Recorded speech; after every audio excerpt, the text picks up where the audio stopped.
The year 1812 was important and fateful for many countries and events in the world. The Patriotic War of 1812, it was a conflict between France, under the leadership of Napoleon Bonaparte, and Russia, under the leadership of Alexander I.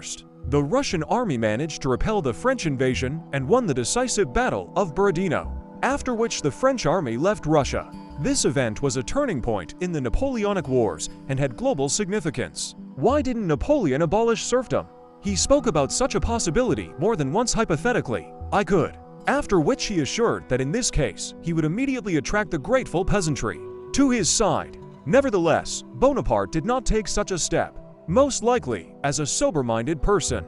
Napoleon understood that, even in the case of the proclamation of the abolition of serfdom, a powerful and even more rapid effect from this measure could not be expected.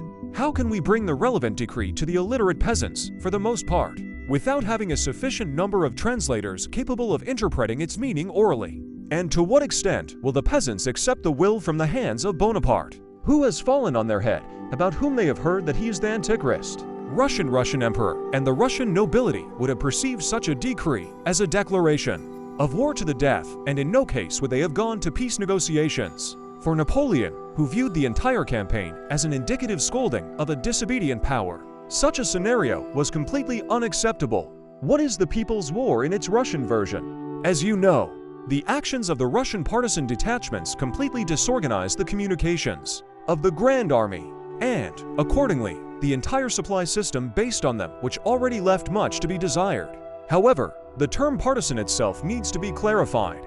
In military science, it is customary to call partisans military detachments operating behind enemy lines. In the 18th century, this term meant only representatives of regular units who fought in uniforms and with other identification marks of their armies. The townsfolk who took up arms at the behest of duty and fought in civilian clothes were equated with bandits. Having been captured by the enemy, they could not claim humane treatment, and in some cases were shot on the spot. The French followed a similar practice both in Spain and in Russia, but the partisans captured by them from regular army detachments enjoyed all the rights of ordinary prisoners of war. It was the mobile formations of the army cavalry, made up of hussars, lancers, and Cossacks, who launched the small war and demonstrated great effectiveness. Undoubtedly, the logistical blunders made by the French intendant also played to the benefit of the Russians, although their root cause lay in the depravity of the very principle of requisition.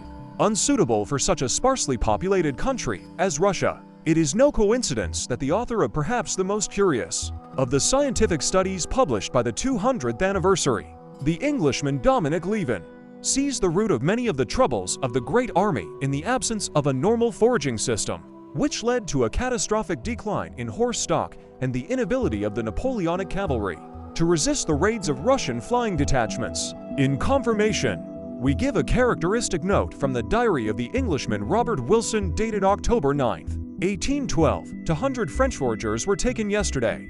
A general appeared with a white flag to protest against the brutality of the Cossacks who attacked the unfortunate ones who were looking for some hay. Innocent babies. How touching it is. How human. However, it wasn't just the flying squads alone. An even greater role was played by what Pushkin called the universal frenzy of the people, which determined the behavior of the bulk of the population. The main danger lay in the atmosphere of universal hatred surrounding the invaders, in which any attempts to arrange a local administration and establish any systematic supply were blocked. At the same time, spontaneously created peasant partisan detachments, even large and relatively disciplined ones, Gerasim Kurin, Ermolay Chetvertakov, Vasilisa Kazina, although they posed a danger to small groups of foragers and disorganized looters, could rarely resist regular, disciplined units. Moreover, judging by the reports of the local Russian authorities, the actions of such peasant clusters often resembled spontaneous robbery and, in some cases, were not so much anti-French as anti-human, but they provided the background against which any attempts to establish a regular stable supply turned out to be doomed to failure. The creation of such a background was an integral part of the Russian strategy, although such a goal appeared partly spontaneously and was not declared because of its obvious inconsistency with the rules of civilized warfare, to which both sides spoke of commitment. One of the fragments of Kutuzov's conversation with Napoleon's envoy Jacques Lauriston, given in Wilson's diary of October 9, 1812, is indicative. At first, Loriston complained about the barbarity of the Russians towards the French. Marshal Kutuzov, ed., replied that he could not, in just 3 months, civilize a nation that reveres its opponent for the predatory horde of Genghis Khan. Loriston said, "There is still a difference. Maybe," the marshal objected, "but not for the people. I can only be responsible for my troops." The general did not complain about them. What was the Russian strategy? According to the authoritative military historian Alexander Kersnovsky, she was impeccable, except for the Battle of Borodino, sacrificed to the Moloch of public opinion. This strategy was based on the maximum use of spatial and climatic factors and looked quite win-win. And even foreign observers, including former Napoleonic Marshal Bernadotte, spoke in its favor, not to mention many generals who were in the Russian service. One can only wonder that it became a revelation to Napoleon, and its consistent implementation caused him such indignation. Did he really expect that for the sake of abstract prestige preservation, the Russians would give up almost certain success and engage in a general battle with the risk of being defeated? If so, then the emperor was truly enthralled to illusions. And is it any wonder then that, without making a single serious tactical mistake, Napoleon completely lost the campaign strategically? In general, being a truly great commander and brilliantly planning his campaigns, he almost completely ignored factors that could not be accurately measured mathematically, such as the spirit and psychology of the people, religious or climatic conditions. Having left the well-analyzed, familiar to him average European soil, the invincible began to fail in Egypt, in Spain, in Russia. Who won the Battle of Borodino? Of course, the largest battle of the campaign, Borodino, really stands apart in the history of 1812, not allowing it to be evaluated unambiguously, either as a defeat or as a victory. If we proceed from the goals set by the commanders, then Kutuzov certainly won it. Having burned himself at Austerlitz in 1805, he seems to have been convinced that it was impossible to defeat Bonaparte in open battle. However, the Moloch of public opinion demanded sacrifice, and Kutuzov decided on a general battle, seeing his task not to win it, but to prevent Napoleon from defeating the Russian army. Hence, the initially designed only for the defense of the Russian positions, the dispersion of forces in order to provide waste routes and extremely indecisive actions during the battle itself. Bonaparte had two programs. The minimum program was to capture Moscow. The maximum program was to defeat the Russian army. Napoleon completed only the minimum program. Kutuzov, on the contrary, got everything he wanted. The offensive of the great army on the Russian positions as a whole was repulsed, and the losses suffered became sufficient reason to abandon further struggle, surrender the Mother Sea, and retreat to the lines ideally suited for the start of a new stage of the campaign. The Battle of Borodino, a fragment of the Panorama by Franz Rubod. Formally, it was Napoleon who won the battle, since the army that left the battlefield was considered the loser. The Russians left him, although not immediately. We also note that during the battle the French captured several points, that they were the ones who acted offensively, that with all the difference in the calculation method in terms of both the number of troops and the number of guns, the Russians had an advantage, albeit insignificant. The French had fewer losses. Another episode, no less significant, but just fitting into the overall picture of Russian strategy, is the fire of Moscow. Who burned the Mother Sea? Actually, the answer to this question does not cause much doubt. Even Leo Tolstoy, who in the novel War and Peace for several pages proved that the city was burned by the French, in the end, crossing out the arguments he had given, concluded Moscow was put in such conditions that it inevitably had to catch fire. In such conditions, she was put by the governor of the Mother Sea, Fedor Rostopchin, who not only ordered all fire tools to be removed from the city, but also released Kolodnikov from prisons, directing them specifically to commit arson, and also personally burned down his estate near Moscow so that the adversary would not get it. Fedor Rostopchin has repeatedly stated his intention to burn Moscow in the event of its occupation by the French verbally and in writing. However, after 1812, depending on the company in which he was located, the ex-mayor either told how exactly he organized the fire, or, on the contrary, indignantly rejected his participation in this event. The attitude towards the fire was indeed ambiguous. On the one hand, such an act looks like barbarism. On the other, undoubtedly, it was in the flames of Moscow that a huge amount of supplies burned, which otherwise the great army could have been enough for wintering. In general, Although in Europe many regarded this event as the highest act of self-sacrifice of the Russian people, they still tend to blame the French for the fire in Russia. Berezina, a victory or defeat? It was on Berezina that it was planned to surround and finish off the Great Army, if possible capturing Napoleon himself. The corresponding plan was developed at the headquarters of Alexander I and sent by the commander of the three main groups to Kutuzov's main army, Pavel Chichagov's Danube army, and Peter Wittgenstein's corps. However, both Kutuzov and Wittgenstein were late to the meeting place, and on the Berezina Napoleon had to be restrained by Chichagov alone with relatively small forces. Naturally, he could not restrain him for a long time. The Corsican monster broke out of the trap again, and Chichagov turned out to be extreme. Wittgenstein had a reputation as the savior of St. Petersburg, MI. Kutuzov was generally beyond criticism at that time. Nevertheless, it is Kutuzov who bears the main responsibility for what happened. Chichagov honestly, though clumsily, tried to do everything in his power. Among the reasons for Wittgenstein's delay were objective ones, but at the end of the battle, his units reached the Berezina, where they managed to beat up the remnants of the Great Army. But Kutuzov was clearly in no hurry to get to the scene. Today, historians have almost unanimously concluded that the wise field marshal was building a golden bridge for Napoleon.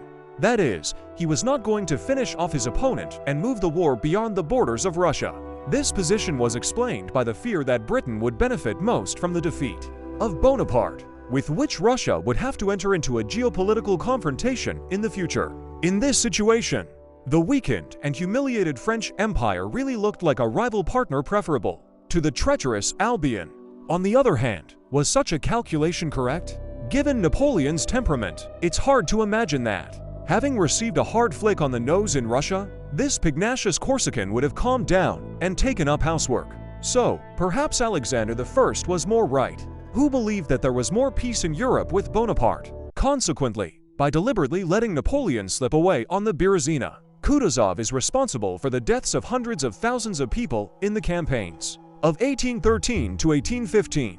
Although such an accusation is not indisputable, what did Kutuzov want? The role of the field marshal as the person responsible for the course and results of the campaign is now perceived as very ambiguous. At one time, Stalin, having decided to build a kind of hierarchy of Russian commanders, declared that Barclay was to heads above Napoleon.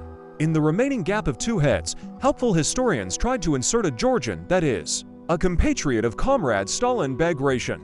Kutuzov's greatness was generally lost in the sky-high heights. The relatively recent opportunity to revise this hierarchy has forced many historians to rush to the opposite extreme. It is obvious that Kutuzov firmly, consistently, and to the logical end brought the strategy laid down by Barclay de Tolly, as well as it is obvious that, being a bearer of a Russian surname, he was to a certain extent immune from absurd accusations of treason. His dexterity in eliminating competitors like Bennigsen and Barclay, tendentiousness in reports, and the desire to explain the abandonment of Moscow by the inheritance received from Barclay from a moral and ethical point of view, to put it mildly, do not cause enthusiasm, but generally correspond to the usual tendency for military leaders of all times and peoples to attribute all successes to themselves, and responsibility for mistakes and failures should be placed on colleagues and subordinates. However, compared with the same colleagues and subordinates, Kutuzov, who died in the spring of 1813, did not have the opportunity to present arguments to justify his actions, so that in the posthumous memory of his descendants only the overall result can justify him very convincing.